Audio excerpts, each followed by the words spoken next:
Okay. Okay, welcome everybody. Yeah. So in this edition of the Motivic Geometry Seminar, we have Oliver Röndigs who will talk about endomorphisms of the projective plane. Please, Oliver. Yeah, thanks a lot, Paul. Please let me know if something is not visible or if my microphone doesn't work. So the goal of this talk is to explain how to compute the endomorphisms of the projective plane in the stable homotopy category, the Morel-Voevodsky stable homotopy category of a field. And okay, of course, you might say, what about the projective line? Shouldn't we do the projective line first? Okay, let's do the projective line. So this is a theorem just due to Morel.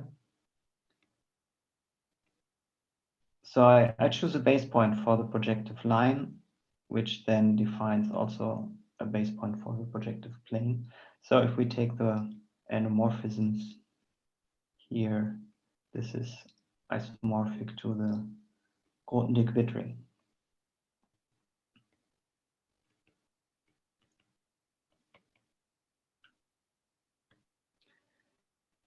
Of the field.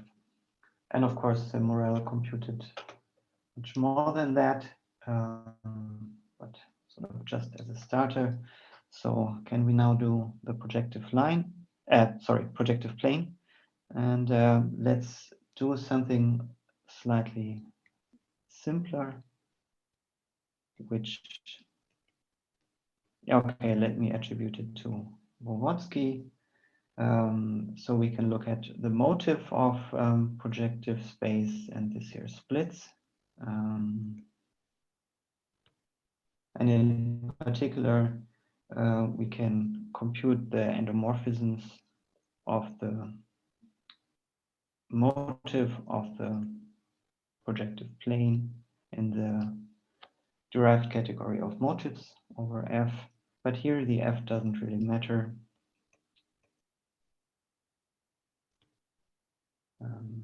This is how it looks like. But in the stable homotopy category, it's slightly more complicated because the projective plane does not split.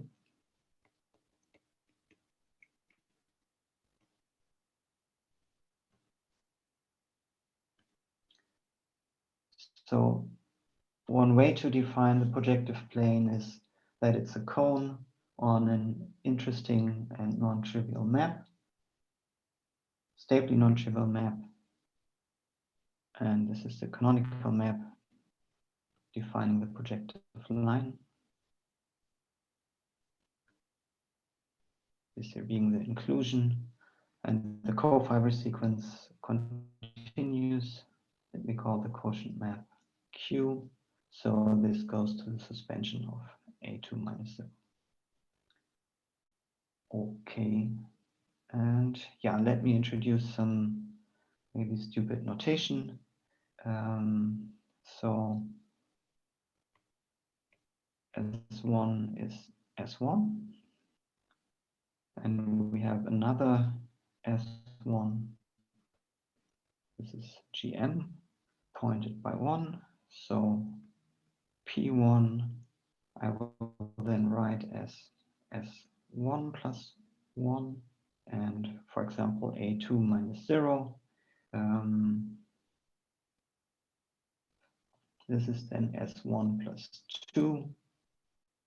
And we have a translation of this co-fiber sequence with this sphere notation.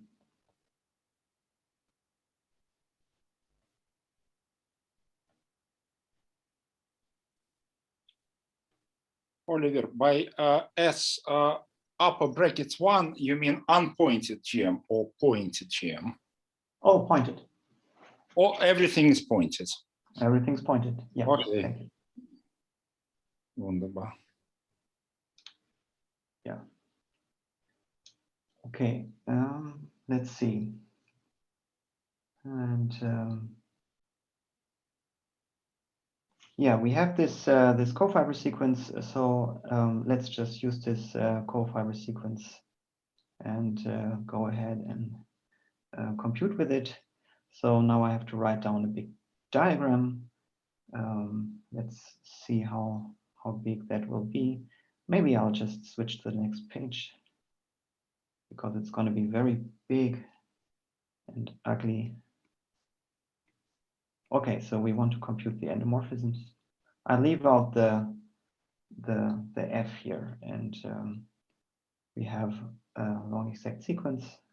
So, for example, oh, what is this here? Oh yeah, this sounds about right. So here we have Q lower star. Next map is induced by a hop map eta. Here, what do we have here? The projective line. Okay, so this is 1 plus 1. So here we have I lower star, and here we have eta. And so this is in the covariant variable, but of course we can also do it in the contravariant variable. Yeah, maybe this is a bit boring for you. I don't know. So here we have, what is this here? This should be I upper star, and here we have Q upper star, and one can continue with this diagram, of course, in both directions.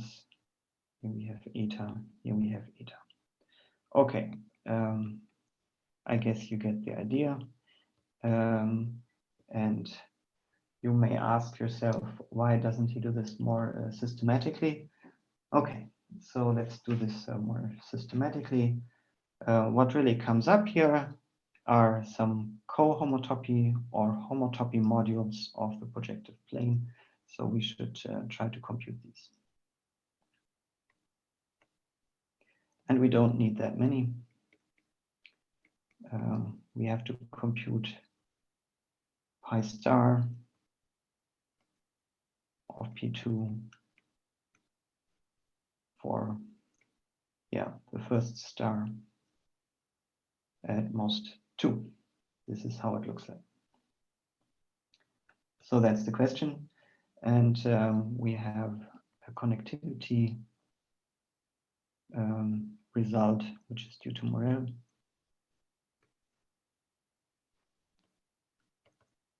In fact, pi star of P2, this is 0 if star is not positive. Okay, so it's only pi 1 and pi 2. Let's try to do that. And now, yeah, there is, of course, something with the grading going on. For example, if we want to compute pi 1. Right. Do I have to explain the notation? Please let me know. That would be helpful if you have time for it. Yeah, please. Oh, sure, I have time. I have plenty of time. It's an hour talk, right? Yeah. So, Oliver, if there is plenty of time, what is the motivation for computing groups of the particular projective plane? This is what I can do. And there's a funny So result. the projective plane is computable, I see. Yeah, of course, 3 space. Yeah, it's more complicated. Yeah. So I don't have a formula for the endomorphisms of the projective 3 space yet, but yeah, I'm working on it. Yeah. I'll keep you informed. Okay, thanks. I know it's a very. I have to apologize to the algebraic geometers. I know this is a very, very simple algebraic variety, the projective plane, and yeah, but there's not so much I can do. That's the point.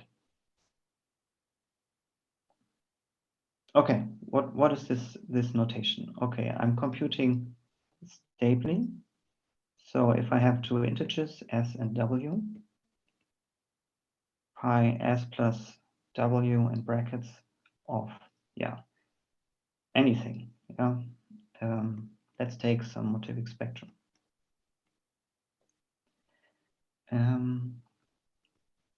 These are then stable maps from an S plus brackets W sphere to E. And then we can look at pi S plus this star in brackets of E. This would then be the associated graded object.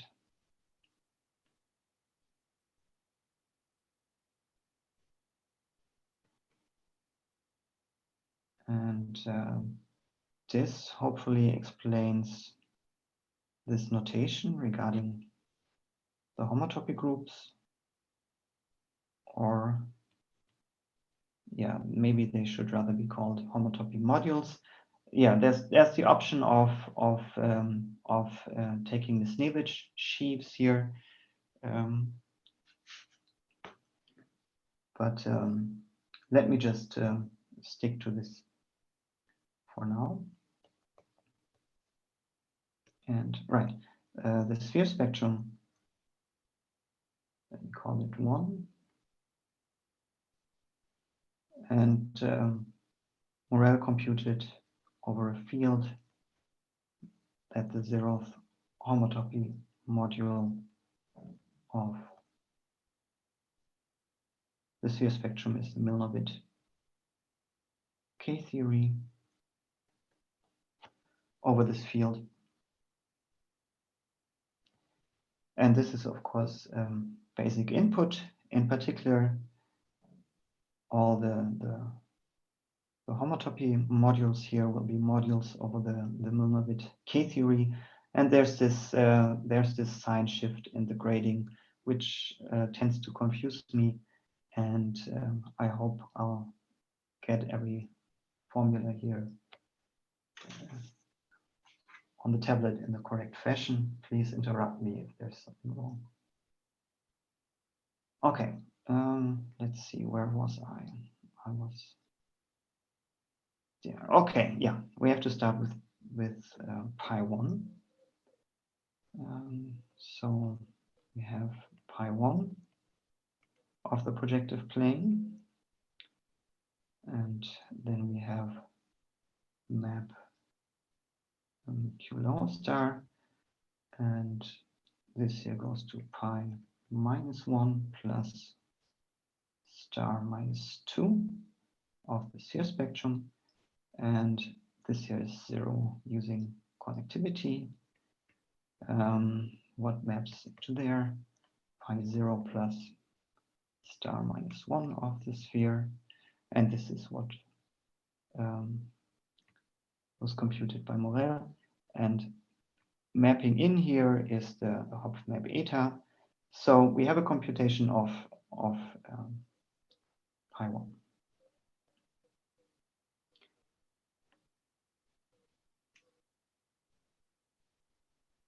Which is just a corollary of Morel's theorem.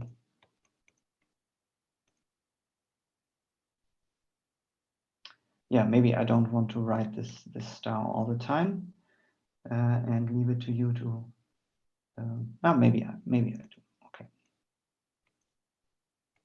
So here we have pi 2, and this is then isomorphic to this quotient of the Milnovit K-theory modulo what is generated by the image of the Hopf map, and this is Milnovit K-theory.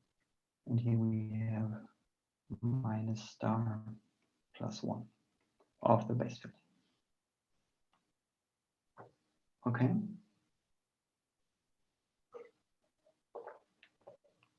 Okay, so this was pi 1. This was very easy. Let's do pi 2. Maybe it's as easy.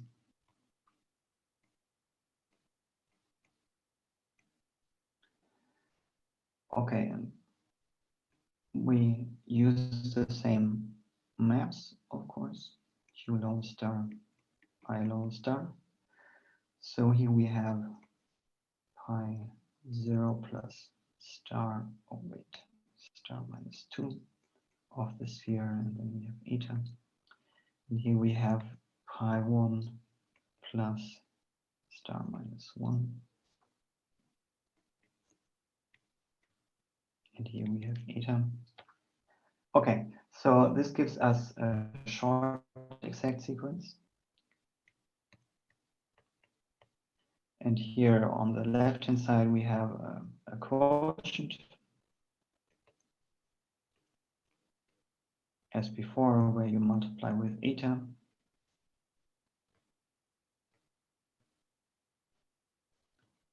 And on the right-hand side, you have the submodule annihilated by eta. Let me write a little eta down here to denote this. I hope this notation is okay. So this is a short exact sequence of Milnor-Witt K-theory modules, and we'd like to find out what it is. And for this, we have to find out what the left-hand side is and what the right-hand side is, and we have to determine the extension. So the right-hand side can be identified as follows. Morel's theorem tells us that this is, pi 0 of the sphere spectrum. This is Milnor-Witt K-theory. So we have to find out what elements in Milnor-Witt K-theory are annihilated by eta. And this coincides with the image of Milnor-Witt K-theory under the hyperbolic plane. Okay, and it's not that long ago that a preprint on the archive appeared. It was the beginning of this year, I think, by Chaduri and Amit Hogadi, and where they state this here in a specific degree. I think it was degree 2, and they ask about whether this is true in all degrees. And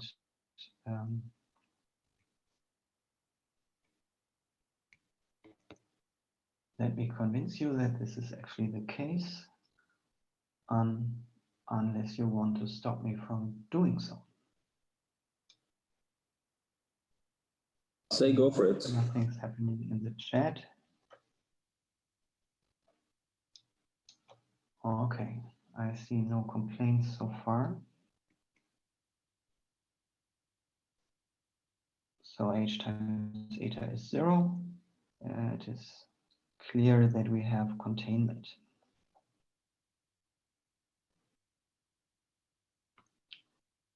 And then the other inclusion is the problem.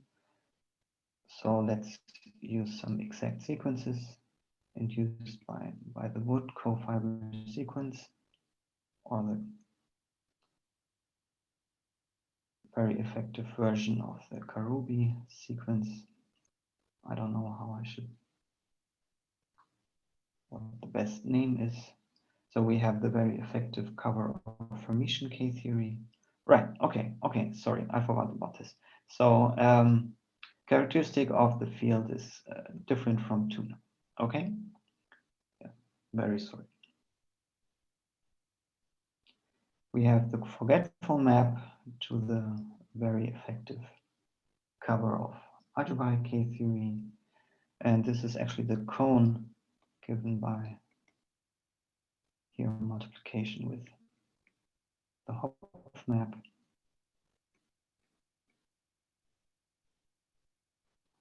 And the connecting map is related to the hyperbolic map. And yeah, so pi 0 of little kq is Milnor-Witt K-theory, pi 0 of kgl. This is Milnor K-theory, and the exactness gives us that the kernel of multiplication by eta on Milnor-Witt K-theory, that this here coincides with the image of this hyperbolic map on pi 1. I need more space. I'm stupid, sorry.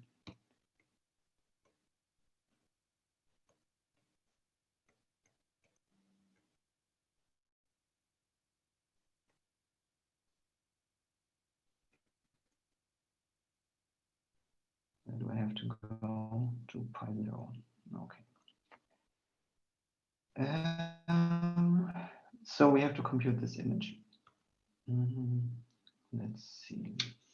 How do we do this? Ah, yeah, okay.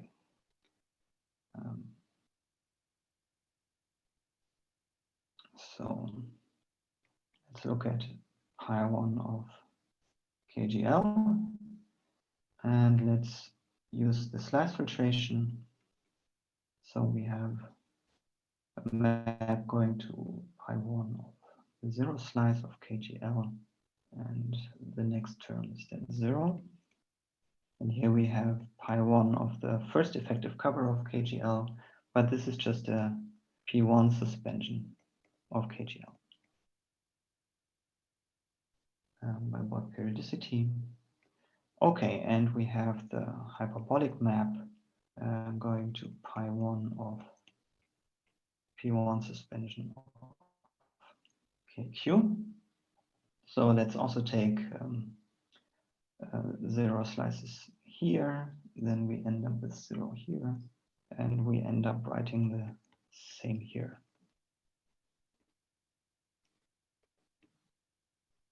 Okay. Let's see. So this here is an equality, and let's use the snake lemma in this situation.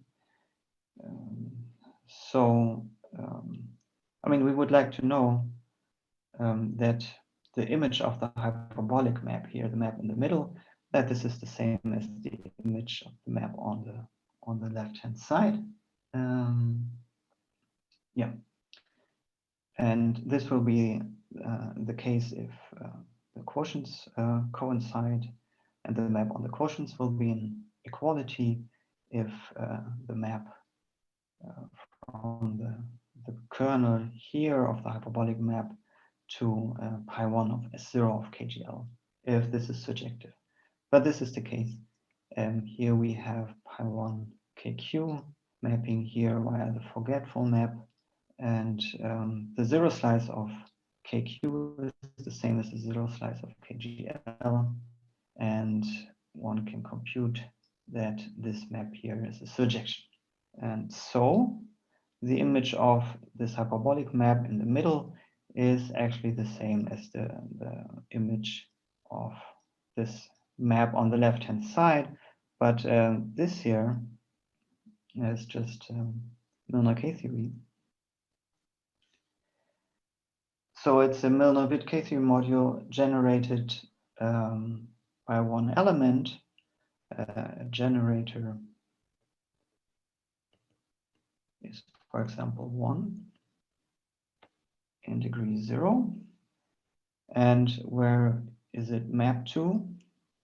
By the hyperbolic map to the hyperbolic plane. Okay. And this proves this theorem.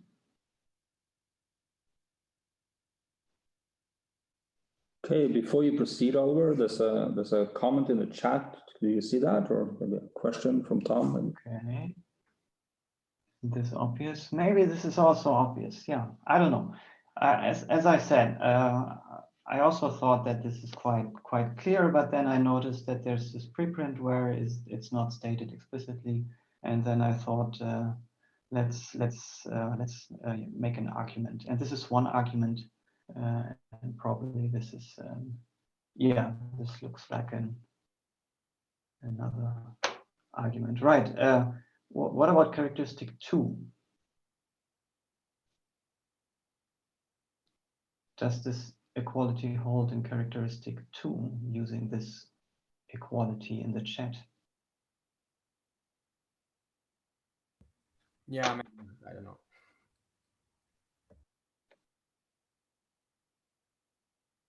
Because I don't know what the situation is in characteristic 2.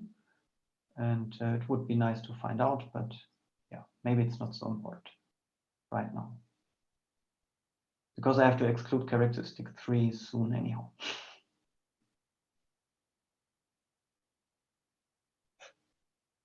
Okay, any further questions?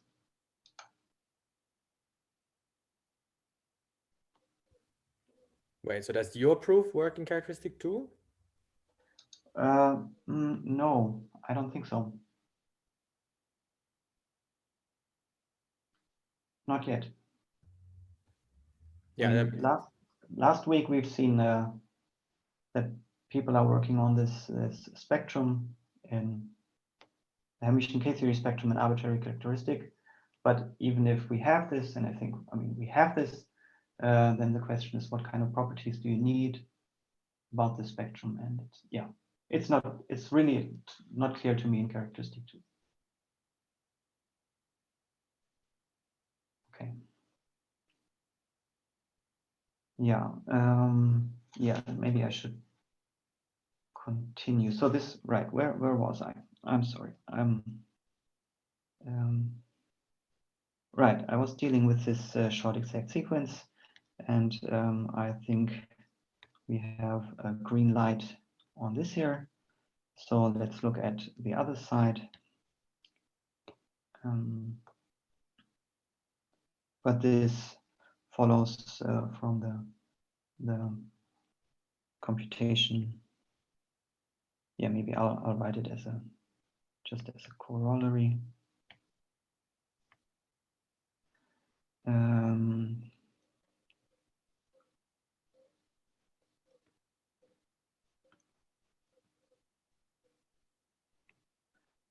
So characteristic of the field should now be neither 2 or 3, and the unit map induces a surjection.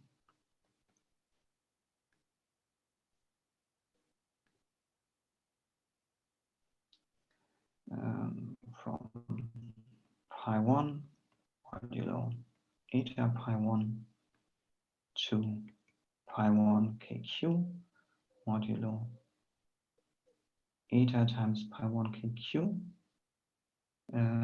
and the kernel is Milnor K-theory mod 12. After inverting the exponential characteristic.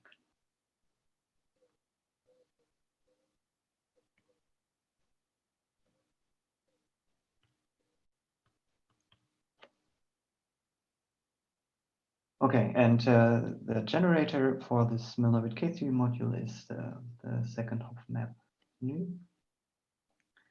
And what basically goes in there is that 12 nu is eta squared eta top. So 12 nu is actually in the image of the Hopf map eta, which means if you kill this, then you kill 12 nu.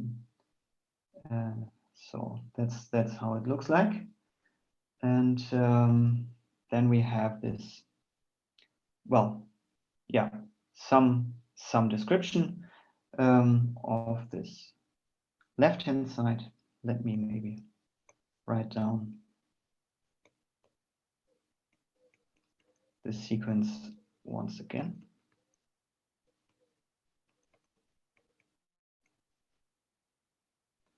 So this is I, this is Q, and here we have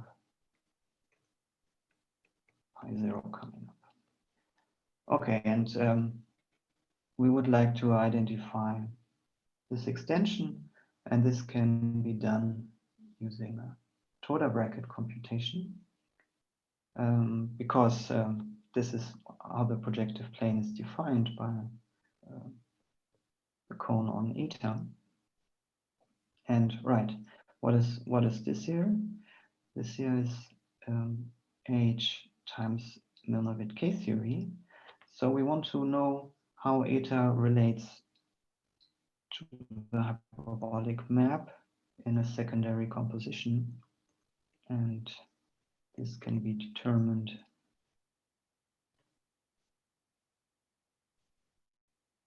as follows. And this equality is basically equivalent to the statement there exists some element G. This is in pi2 plus brackets 2 of P2, such that Q composed with G is the same as the hyperbolic plane, and eta times G is I composed with 6 nu, which is of course the same as 6 times I composed with nu. And this is then of course in pi2 plus 3 of P2.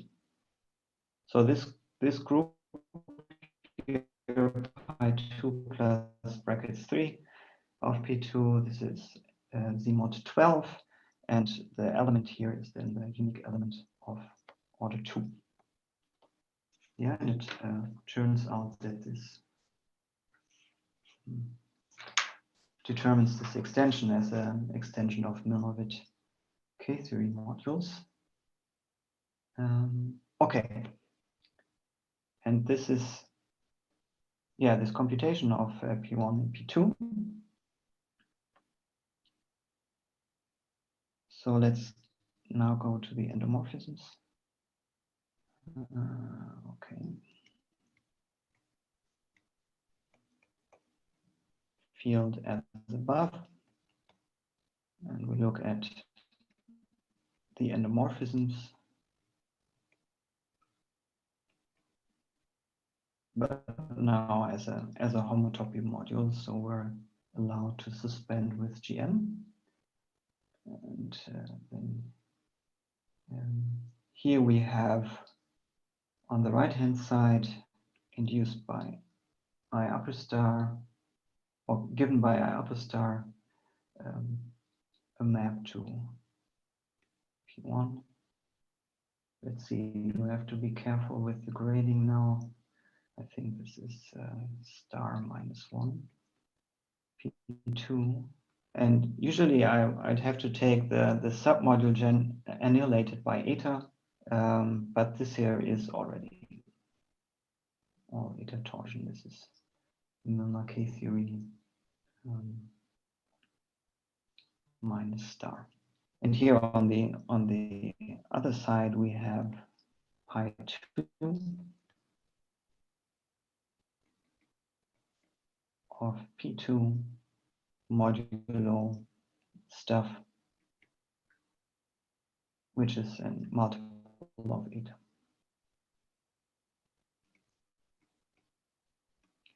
So we have this short exact sequence of Milnor K-theory modules, and this is determined by the fact that eta times the identity on P2 is 3 times this map here. Yeah, this is the quotient map from P2 to sphere. Then you take the second Hopf map, and then you take the inclusion from the projective line back to P2.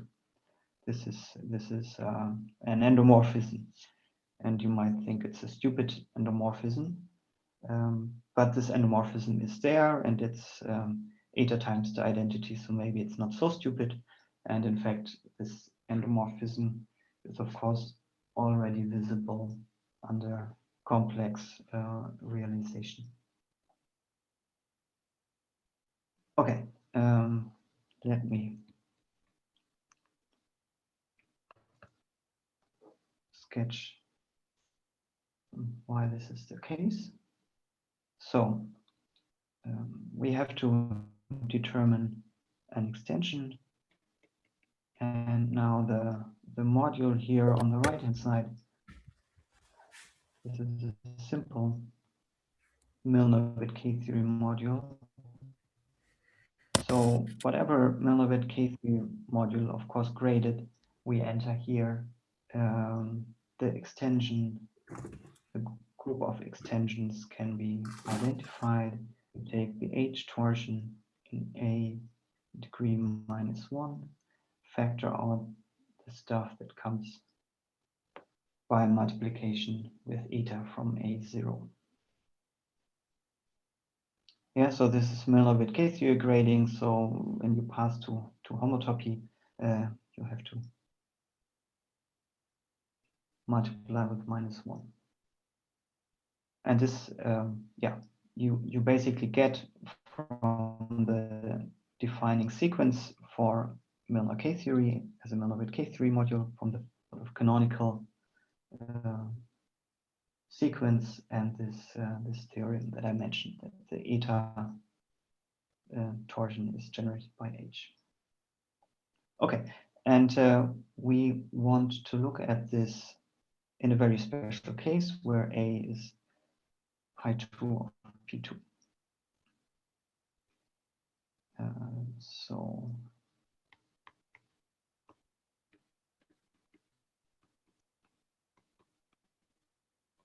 it's not pi2 of P2, but the quotient where you annihilate everything that is a multiple of eta.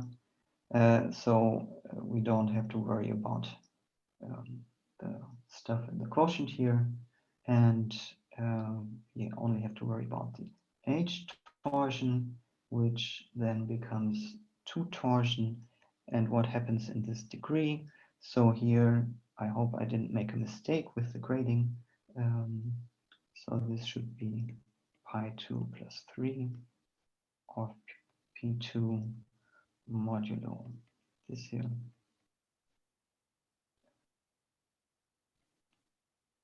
And this is Z mod 12 modulo 6, Z mod 12.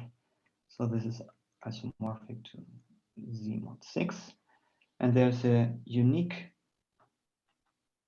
2 torsion element, which is not 0 here. So the question is the extension trivial or not?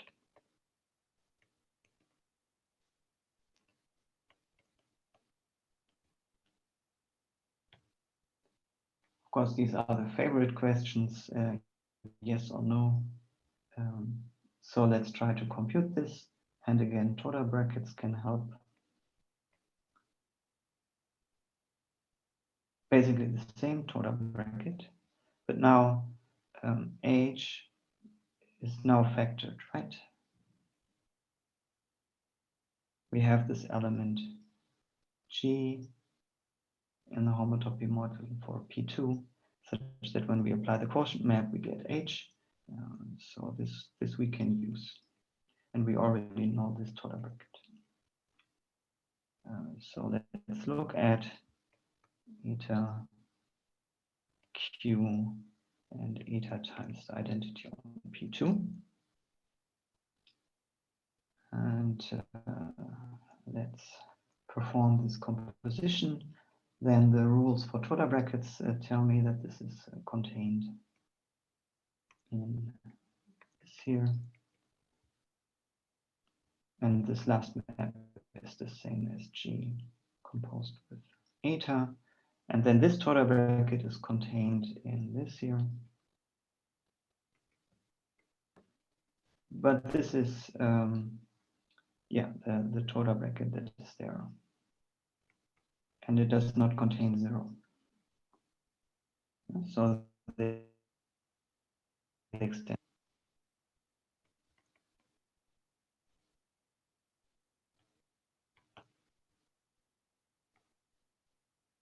And that identifies this homotopy module here. And okay, in the beginning I had this diagram only for sort of maps from P2 to P2, and you might say, is it really necessary to compute the whole homotopy module? Isn't this more exhausting? And I would say, actually, no. Really knowing this thing helps in the determination. Okay, but yeah, let's look at this part of this homotopy module, which maybe is most interesting. So in this degree, we get a short exact sequence of abelian groups. Okay, of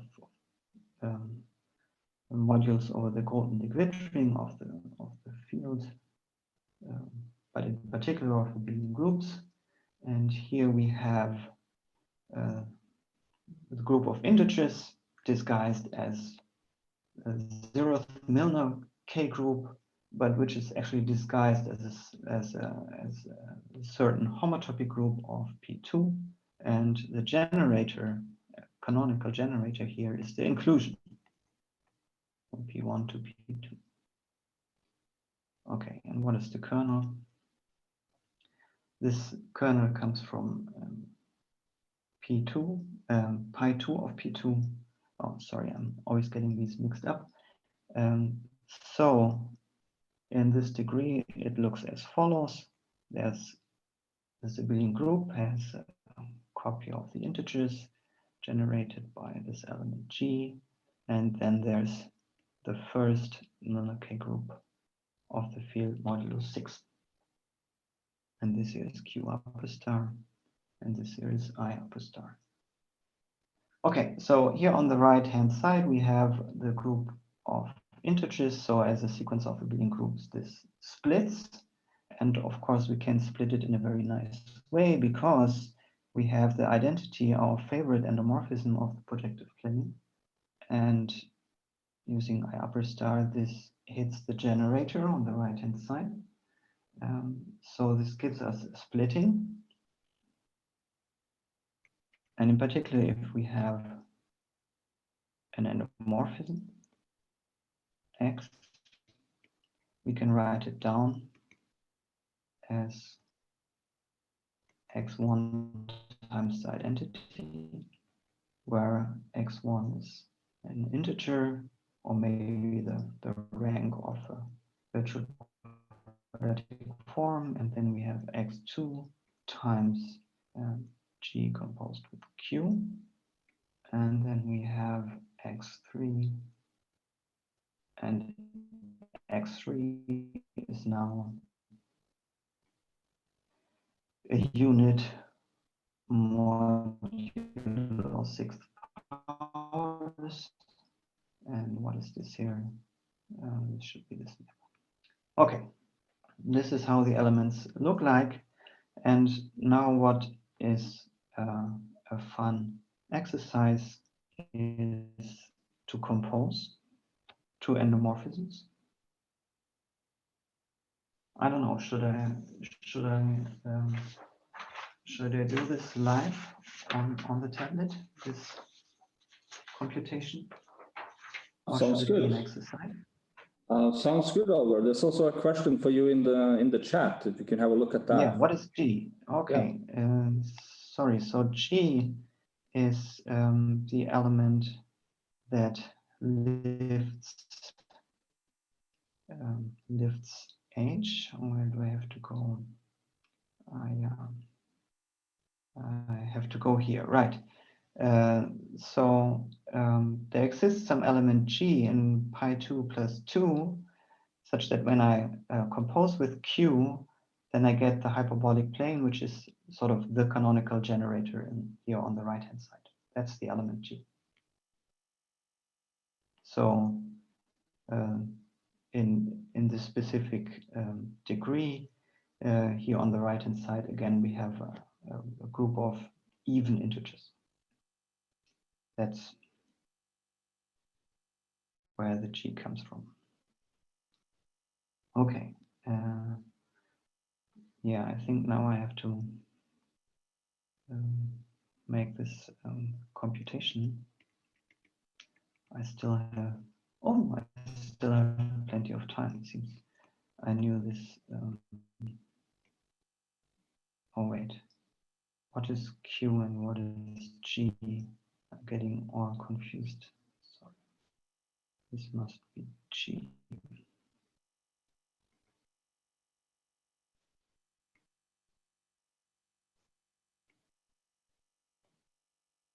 Okay, the same for Y.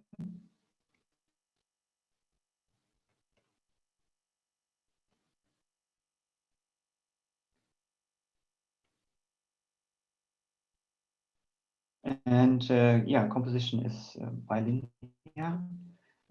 So we can determine this as follows. We have x1, y1 times identity 1p2. And then when we compose the identity with something, it does not change that much. So we have this here, but now something happens. So if we compose G composed with Q with G composed with Q, we have Q composed with G, corresponds to the virtual rank 2. So we have here 2x2y2 times G composed with Q.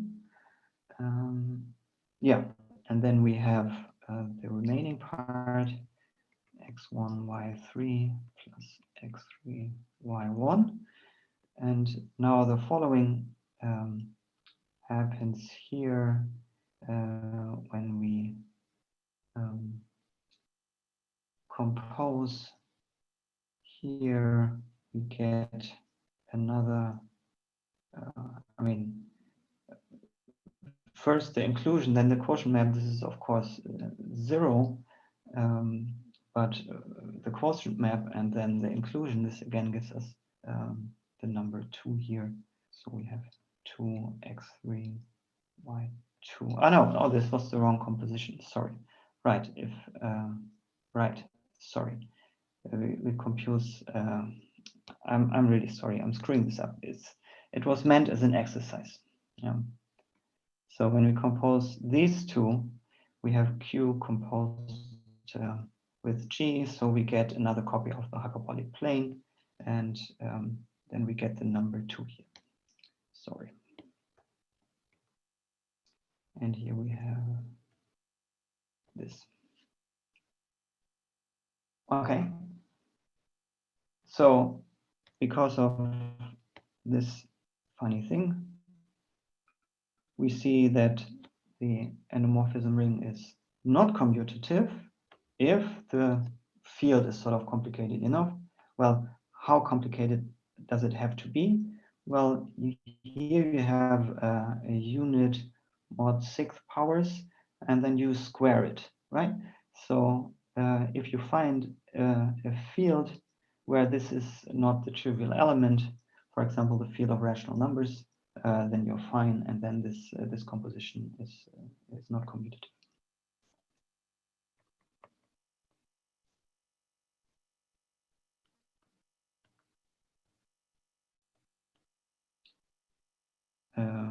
Yeah, it's let's say for number fields. Okay, and right, the sort of the other two parts. We have one possible in the derived category of motives, of course, where the endomorphism ring is commutative. But here we already have it for the projective plane, and there the situation is also different if we look at complex points. So just as a curiosity, Mukai determined endomorphisms of complex projective spaces for certain n, and actually the dimension, complex dimension 7 is the first dimension where torsion comes up, and this is then 2 torsion. You have a copy of yeah, so maybe I should write it down, sorry. So this here is 7 copies of the integers, and then you have z mod 2z.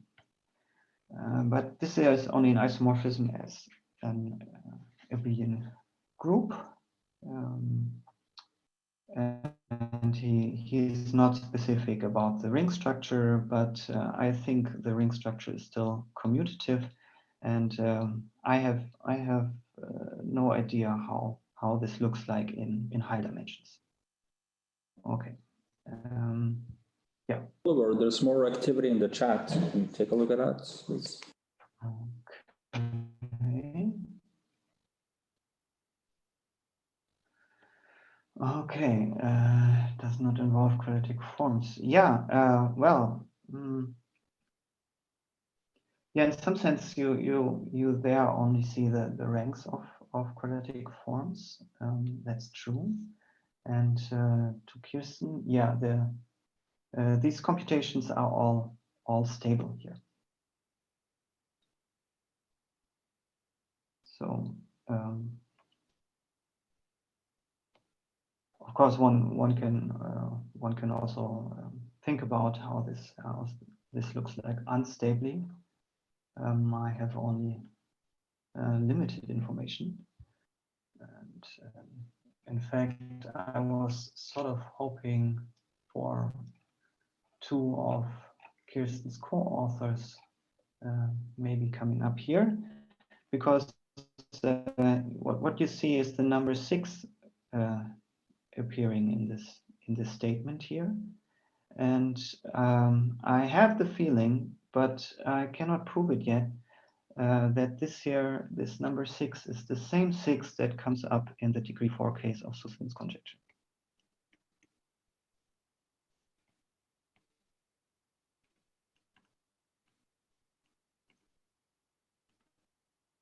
So on the Voevodsky homomorphism from Quillen to Milnor K-theory, and yeah, the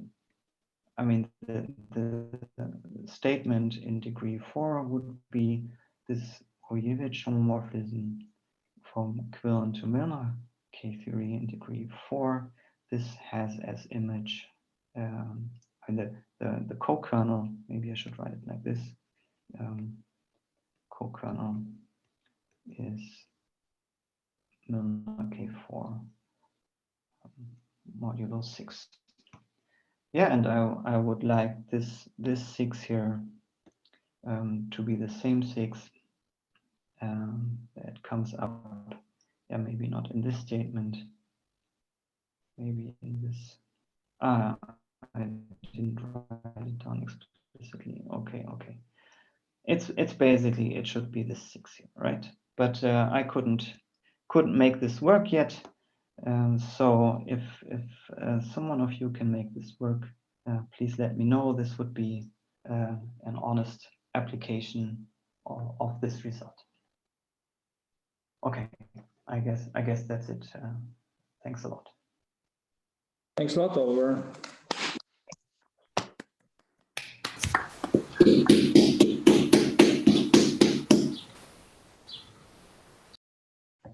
Okay, then I think we're ready for some questions. Can I not a question, but a comment?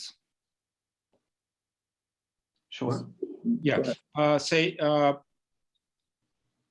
It would be interesting to see if computations of endomorphisms of projective P3 is related to the Suslin conjecture for n equals 5, which has been solved recently as a test for n equals 4. Okay. Yeah. That's a good suggestion. And then further down to arbitrary endomorphisms of Pn to Pn and its relation to this conjecture. Yeah. Yeah. So of course, as preparation, I try to find out what is known about the stable endomorphisms of complex and real projective spaces, and this result by Mukai, yeah, this stops at complex dimension 7. Probably it's not much work to go higher, but I haven't found anything definite in the literature. Yeah, so if there is something, please let me know.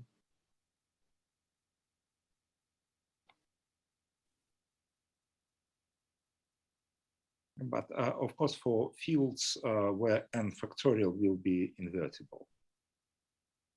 No, yeah.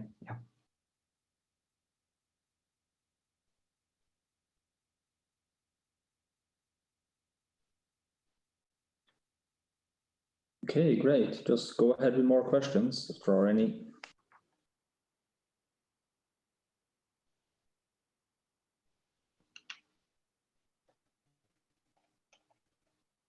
Do you have comments on the unstable case? Oh, I have, I guess I have one comment.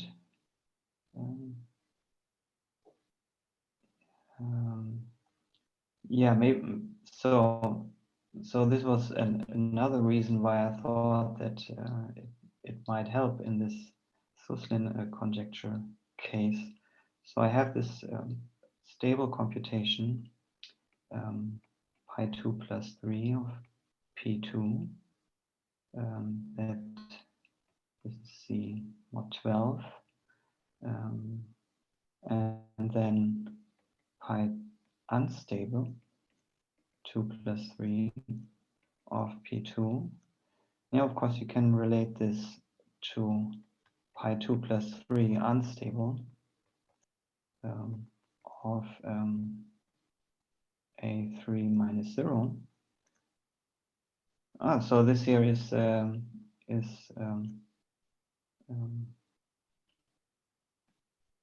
zeroth Milovich K-theory. Maybe I should have written it down in another way. So here we have pi2, really, the unstable sheaf, and this is then the third Milovich K-theory sheaf, and you have the stabilization map.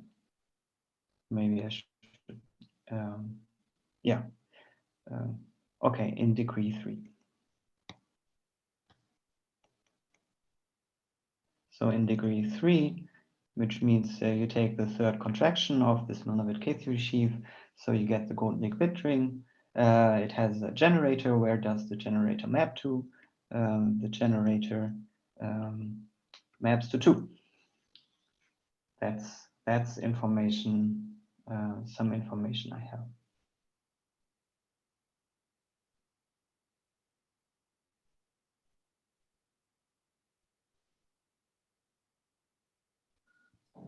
Thank you.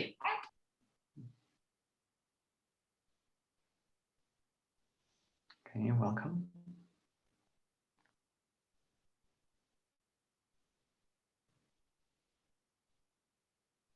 Okay, last chance for a question. Maybe can you say anything about the sheaf case if you take sheaf groups? Yeah, right. I guess I glossed over this, but sort of the computations I made, they are sort of valid for any field. So you could view this as computations of the F points of strictly A1 invariant sheaves, and these actually determine the strictly A1 invariant sheaf. Right. I just didn't formulate it that way. Okay.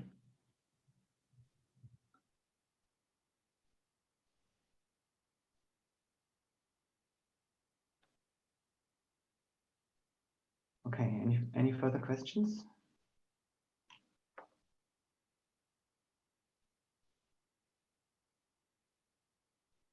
Doesn't seem to be the case. Let's all thank Oliver once again for this wonderful talk. Thank you.